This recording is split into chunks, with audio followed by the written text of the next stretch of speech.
আজ ২৪ জুন বুধবার বিকেল ৫টায় জাহিদ হোসেন আছি এডিটর স্পিকে। শুরুতেই জানিয়ে দেব এখনকার শিরোনাম। মুন্সিগঞ্জের মাওয়া পয়েন্টে চলছে নদী ভাঙন, পদ্মা সেতু নির্মাণে প্রভাব পড়বে না জানাল সেতুমন্ত্রী। বিজেপি পতাকা বৈঠক কাল নিঃশর্তে ফেরত আনা হচ্ছে রাজ্জাককে জানালেন মহাপরিচালক।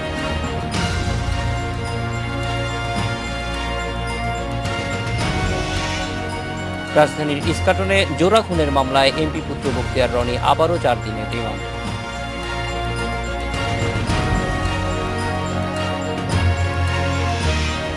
বোয়ালখালী দুর্ঘটনার ৬ দিনেও শুরু হয়নি তেল তোলার কাজ, ঝুঁকিতে মৎস্য প্রজনন ক্ষেত্র আলদা।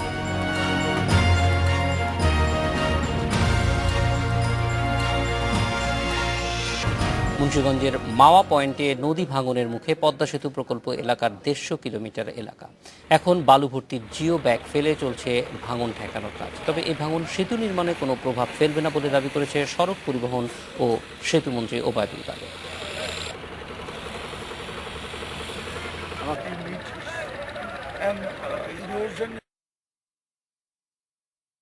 পদ্মা সেতুর মূল পয়েন্ট থেকে ১ কিলোমিটার দূরে শুরু হয়েছে নদী ভাঙন। মঙ্গলবার বেলা ৩টার দিকে প্রকল্প এলাকায় আঘাত হানে প্রমত্ত পদ্মা। ১৫০ মিটার এলাকা জুড়ে শুরু হয় ভাঙন, বিলীন হয়ে যায় অনেকখানি এলাকা। রাতেই ভাঙন ঠেকানোর কাজে নামে ঠিকাদারি প্রতিষ্ঠান। ফেলা হচ্ছে বালিভর্তি জিও ব্যাগ। স্রোতের হাত থেকে ব্যাগ বাঁচাতে দেয়া হচ্ছে বাঁশের বেড়া। নৌযানে বালু এনেও ফেলা হচ্ছে নদীতে। সকালে ক্ষতিগ্রস্ত এলাকায় আসেন সেতুমন্ত্রী। পরামর্শক ও ঠিকাদারি প্রতিষ্ঠানের সঙ্গে আলাপ শেষে ভাঙন রোধে শিগগিরই ব্যবস্থা নেওয়ার নির্দেশ দেন তিনি। ৫ লাখের মতো মোট ব্যাগ এখানে ফেলতে হবে, ফার্দার কোনো ড্যামেজ যাতে না হয় সেটাকে প্রোটেকশন দেওয়ার জন্য, এবং সে কাজটি আমরা যথারীতি করছে এবং জরুরি ভিত্তিতে কাজ শুরু হয়ে গেছে।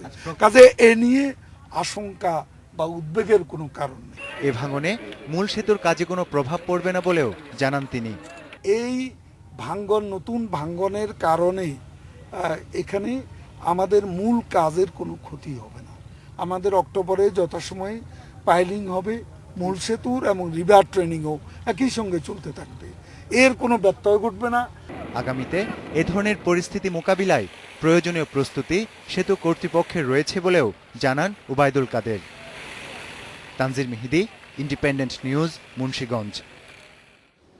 অপহৃত বিজিবি সদস্য নায়েক রাজ্জাককে পতাকা বৈঠকের মাধ্যমে কাল মিয়ানমার থেকে ফিরিয়ে আনা হবে বলে জানিয়েছে বিজিবি মহাপরিচালক major general Aziz Ahmed. BGB জানায় রাজ্জাককে কোনো শর্ত ছাড়াই পতাকা বৈঠকের মাধ্যমে ফিরিয়ে দিতে রাজি হয়েছে মিয়ানমার। বৈঠকের জন্য কাল সকাল 10টায় মংডুতে যাচ্ছে বিজিবির ৫ সদস্যের প্রতিনিধি দল। ওই বৈঠকে বিজিবির ১০ সদস্যের অংশ নেওয়ার কথা রয়েছে। এর আগে বিজিবি প্রতিনিধিদের তালিকা মিয়ানমারের সীমান্তরক্ষী বাহিনী বিজিপিকে পাঠানো হয়। পরে বিজিপির পক্ষ থেকে নামের তালিকা পাঠিয়ে বৈঠকের সম্মতির বিষয়টি আনুষ্ঠানিকভাবে জানানো হয়। এই ছিল আজকের এডিটর স্পিকে। আমন্ত্রণ আমাদের পরের আয়োজন।